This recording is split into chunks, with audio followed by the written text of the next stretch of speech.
Hello, well it's Locktail 59, the Army and Navy, and we're 2 days out of Sydney lockdown. I think yesterday was called Freedom Day. That does seem like an overreach when you're talking about the 1940s to 1950s and you're doing a cocktail called Army and Navy, and the cocktails we're doing at the moment were set during the end of the Second World War and the period of rebuilding after that. Freedom Day just seems a little bit hollow by comparison, but anyway, let's be a little bit upbeat about it and do the Army and Navy. It first turned up in 1948 in David Embury's The Fine Art of Mixing Drinks. And the cocktail must have existed before that because he talks about the previous 2 parts to 1 part to 1 part mix being an awful drink. So it's believed that the drink originated in the Army and Navy Club in Washington, and there's another piece of evidence for that in Embury's recipe as well. But I'm going to do Embury's recipe, which is fairly similar to a lot of other contemporary mixes. So it's a gin-based drink, and I nearly joined the Army and the Navy when I was in my late teens and early 20s. So I was in cadets and then thought about the Army.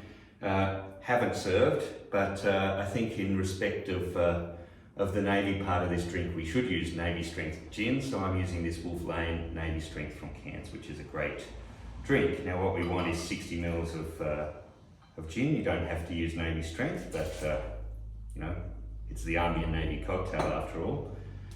Then that's the 6 parts. Then 2 parts of lemon juice, freshly squeezed, so 20 mils of freshly squeezed lemon juice.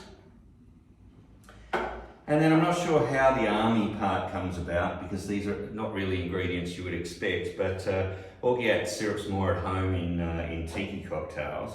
But the 1 part is 10 mils of orgeat syrup. Now if you've got a bought one like this Crawley's, which is a great syrup, remember to shake it first because the almond base tends to sink to the bottom. And that's it. It's a pretty simple cocktail. You get that nice and cold, and given that it's got lemon juice in there, you really want to sort of get that mixed in. There is an option in Embury's recipe to add an egg white, which would turn it more into your classic sour. It was an option for him. I'm happy to avoid having egg white where I don't need it. So there we are, we've got that nice and cold, so cold that was actually sticking to my t-shirt there.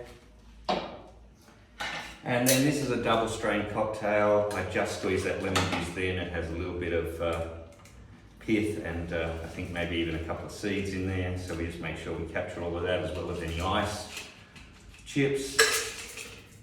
And there we have it. We have Embury's 1948 version of the Army and Navy. Now the other clue about the fact that this might have been connected to something like the Army and Navy Club in Washington is once you've garnished it with the optional maraschino cherry and you're serving this to somebody, you announce the drink. Here we have the Army and Navy. Thank you, Army and Navy, for so many of the freedoms we enjoy today.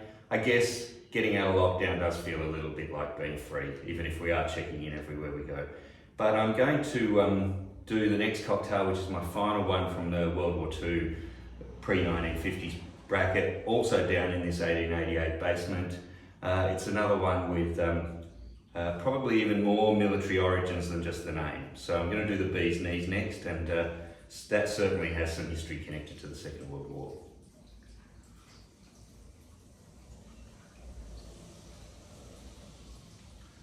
Not bad. I'm a fan of the Army and Navy. Why don't you, whatever you're doing on Freedom Day +1, why don't you go and make yourself a cocktail, maybe make it an Army and Navy, and see you for the next one, also down in the basement. Bye for now.